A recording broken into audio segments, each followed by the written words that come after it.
Gettimelam serial நாளைக்கான எபிசோடில் என்ன நடக்க போகுதுன்னு ஒரு சூப்பரான ப்ரோமோ ரிவ்யூ பார்க்கலாம் வாங்க. என்னோட ரிவ்யூ பிடிச்சிருந்தா லைக் பண்ணுங்க.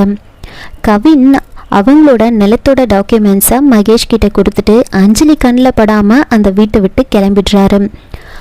மகேஷோட எம்ப்ளாயி கவினோட ஃபோட்டோவை அனுப்பும்போது மகேஷ் அதை பார்த்துருக்க மாட்டார், வீட்டில் ஜாமர் வச்சுருக்கிறதுனால. இன்னொரு பக்கம் மகேஷ் அந்த டாக்குமெண்ட்டை செக் பண்ணி பார்க்குறாரு.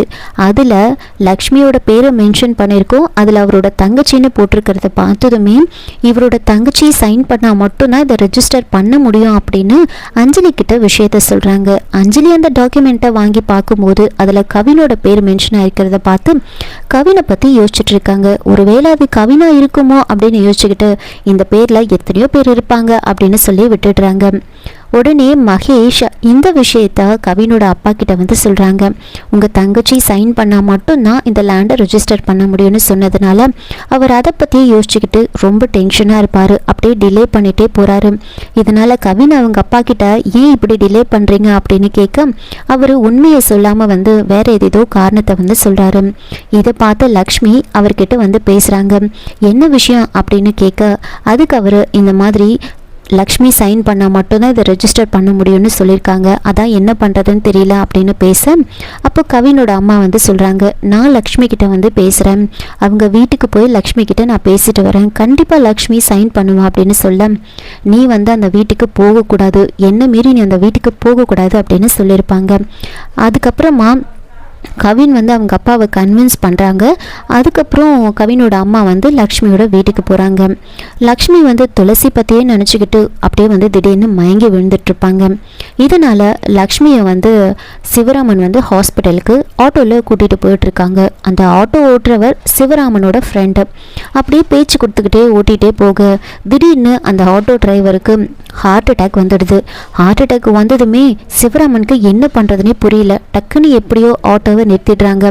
அங்கேருந்து உடனே அவரை ஹாஸ்பிட்டலுக்கு கூட்டிகிட்டு போகிறாங்க. அங்கே எப்படியோ அவருக்கு நல்லபடியாக ட்ரீட்மெண்ட் பண்ணி அவர் குணமாயிடுறாரு. அவர் என்ன பண்ணுறாருன்னா சிவராமன் கிட்ட இப்போ எனக்கு ஹார்ட் அட்டாக் வந்துடுச்சு, என்னால் இதுக்கப்புறம் ஆட்டோ ஓட்ட முடியாது, நான் கொஞ்சம் ரெஸ்ட்டில் இருக்கணும், அதனால் அந்த ஆட்டோவை நீ ஓட்டு அப்படின்னு சொல்லி சிவராமன் கிட்ட சொல்கிறாங்க. சிவராமன் இதை பற்றி ரொம்பவே யோசிச்சுக்கிட்டு இருப்பார். அதுக்கப்புறமா ஒரு நாள் ஆட்டோ ஓட்டலான்னு முடிவு பண்ணிட்டாரு. அவர் வீட்டில் கிளம்பிட்டுருப்பார். அந்த சமயம் பார்த்து தான் லலிதா அங்கே வராங்க. அங்கே லக்ஷ்மின்னு கூப்பிட்டுட்டு இருப்பாங்க. அப்போ சிவராமன் வராரு. அப்படியே கவினோட அம்மாவை பார்த்ததுமே நீங்கள் தப்பாக வந்துட்டீங்கன்னு நினைக்கிறேன், நீங்கள் யார் வீட்டுக்கு வந்திருக்கீங்க? என் பேர் சிவராமன், என் மனைவியோட பேர் லக்ஷ்மி, நீங்கள் கண்டிப்பாக எந்த வீட்டுக்கு வந்திருக்க மாட்டீங்க, யார் வீட்டுக்கு வந்திருக்கீங்கன்னு சொல்லுங்கள், அட்ரஸை கொடுங்க, நான் எப்படி போகணும்னு சொல்கிறேன் அப்படின்னு சொல்ல அதை கேட்டு லலிதாவுக்கு என்ன பண்ணுறதுனே புரியல, அமைதியாக இருப்பாங்க. அப்போது லக்ஷ்மி வராங்க. என்னங்க, எதுக்காக கூப்பிட்டீங்க, யார் வந்திருக்காங்க அப்படின்னு நேராக பார்க்க அவங்க அண்ணியை பார்த்ததுமே அவங்களுக்கு ரொம்ப சந்தோஷமாயிடுது. அண்ணி நீங்கள் எப்போ வந்தீங்க, உள்ளே வாங்க அப்படின்னு சொல்ல உடனே சிவராமன், லக்ஷ்மி என்ன நீ அவங்கள உள்ளே கூப்பிடுற, அவங்க நம்ம வீட்டுக்கு வரல, அவங்க தப்பாக வந்துட்டாங்க, நம்ம வீட்டுக்கெலாம் அவங்க வர மாட்டாங்க, அவங்க வரது அவங்களோட வீட்டுக்காரருக்கு தெரிஞ்சால் என்ன நடக்கும்னு உனக்கு தெரியும்ல அப்படின்னு சொல்ல, ஏங்க நீங்கள் இப்படியெல்லாம் பேசுகிறீங்க அப்படின்னு சொல்ல, இங்கே பாரு நான் சரியாக தான் பேசுகிறேன், இன்னொரு முறை நீ கஷ்டப்படுறத என்னால் பார்க்க முடியாது அப்படின்னு சொல்ல, அப்படியெல்லாம் பேசாதீங்க அப்படின்னு சொல்லிட்டு இருக்காங்க. உடனே சிவராமன் ரொம்ப கோவமாக அங்கேருந்து கிளம்பி போயிடுறாரு. அதுக்கப்புறமா அவங்க கவினோட அம்மாவும் லக்ஷ்மியும் வெளியவே நின்று பேசிகிட்டு இருக்காங்க. உள்ளே கூப்பிட்டா கூட போக மாட்டாங்க. நான் உங்ககிட்ட ஒரு முக்கியமான விஷயம் பேசணும், நீ வா நம்ம கோயிலுக்கு போகலாம் அப்படின்னு சொல்ல சரின்னு லக்ஷ்மியும் வரேன்னு சொல்கிறாங்க. அப்போ கரெக்டாக முருகன் வராங்க. முருகன் கிட்ட நீ இவங்களை கோவிலுக்கு கூட்டிகிட்டு போ அப்படின்னு சொல்கிறாங்க. யார் இவங்க அப்படின்னு முருகன் கேட்கும்போது எனக்கு தெரிஞ்சவங்க அப்படின்னு சொல்லி கோவிலுக்கு கூட்டிகிட்டு போக சொல்லி சொல்கிறாங்க. அதனால் முருகன் கவினோட அம்மாவை கோவிலுக்கு முன்னாடியே கூட்டிகிட்டு போயிடுவாங்க. அங்கே போயிட்டு கோவிலில் வெயிட் பண்ணிகிட்ருக்காங்க. பின்னாடி லக்ஷ்மி போவாங்க. அப்போது சிவராமன் ஆட்டோ ஓட்டலான்னு முடிவு பண்ணி அந்த ஆட்டோக்கு பூஜை எல்லாம் போட்டுட்ருப்பாரு. அப்போ ரொம்பவே ஃபீல் பண்ணிகிட்ருப்பாரு. நாம் வந்து இந்த விஷயத்த லக்ஷ்மி கிட்ட கூட சொல்லலையா அப்படின்னு ஆட்டோ முன்னாடி நின்றுட்டுருக்க.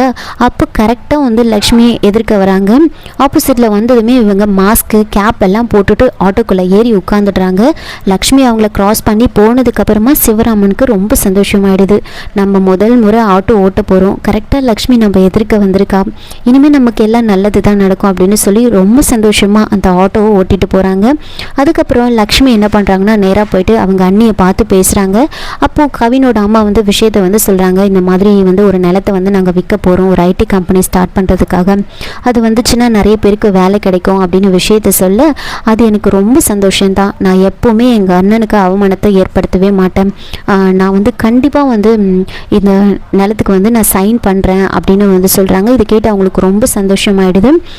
சரின்னு நீங்கள் கண்டிப்பாக வீட்டுக்கு வந்து தான் போகணும் அப்படின்னு லக்ஷ்மி என்ன பண்ணுறாங்கன்னா அவங்கள கவினோட அம்மாவை வந்து கூட்டிகிட்டு போயிட்டுருக்காங்க வீட்டுக்கு போகணுன்னு. அப்போது சிவராமன் வந்து அந்த பக்கமாக ஆட்டோ ஓட்டிகிட்டு வராரு. உடனே ஆட்டோ வந்து லக்ஷ்மி வந்து நிறுத்துகிறாங்க. சிவராமன் ஓட்டுற அதே ஆட்டோவில் வந்துட்டு லக்ஷ்மியும் லலிதாவும் வந்து போயிட்டுருக்காங்க. அப்போது அவரை பற்றியே வந்து அவங்க வந்து பேசிகிட்டு இருப்பாங்க. கவினோட அம்மா லக்ஷ்மி கிட்ட வந்து கேட்குறாங்க, உன் வீட்டுக்காரர் உன் மேலே ரொம்ப அன்பாக இருக்கார்ல அப்படிலாம் வந்து பேசிகிட்டு இருக்கும்போது, ஆமாம் அப்படின்னு சொல்லி அவரை பற்றி ரொம்ப பெருமையாக பேசுவாங்க. அப்போ சிவராமனுக்கே ஒரு மாதிரி ஆகிடும். அதுக்கப்புறமா லக்ஷ்மியும் லலிதாவும் வந்து அவங்க வீட்டுக்கு வந்து போகிறாங்க. வீட்டில் எல்லாருக்கிட்டையும் வந்து இன்ட்ரடியூஸ் பண்ணி வைக்கிறாங்க லக்ஷ்மி. அப்போ பாட்டிக்கிட்ட வந்து சொல்கிறாங்க, அவங்க பேரை சொல்லி இன்ட்ரடியூஸ் பண்ணதுமே அண்ணின்னு வந்து லக்ஷ்மி கூப்பிடுவாங்க. இதை வந்து பாட்டி கவனிச்சிடுவாங்க. ஆமாம் யார் இவங்க அப்படின்னு கேட்க, இல்லை நாங்கள் கோவிலில் பார்த்துக்கிட்டோம், அங்கே ஃப்ரெண்ட்ஸ் ஆகிட்டோம் அப்படின்னு வந்து சொல்கிறாங்க. அப்போ பாட்டி வந்துட்டு, இல்லையே நீ அண்ணின்னு கூப்பிடுறியா அப்படின்னு கேட்க, ஓ அதுவா, அண்ணனை வந்து எனக்கு நல்லாவே தெரியும் இவங்க வீட்டுக்காரரை, அதனால தான் நான் இவங்களை அண்ணின்னு கூப்பிடுறேன் அப்படின்னு சொல்லி சமாளிச்சிடுறாங்க. வீட்டில் எல்லாருக்கிட்டையும் வந்து இவங்களை வந்து இன்ட்ரடியூஸ் பண்ணிட்டு இருப்பாங்க. ஆனால் அது அவங்களோட அண்ணின்னு சொல்லாமலே வந்து எல்லாருக்கிட்டையும் வந்து இன்ட்ரடியூஸ் பண்ணிட்டு இருக்காங்க. இதோட இந்த எபிசோடு வந்து முடிச்சிருக்காங்க. என்னோட ரிவ்யூ பிடிச்சிருந்தா லைக் பண்ணுங்கள், மறக்காமல் சப்ஸ்கிரைப் பண்ணுங்கள். தேங்க்யூ.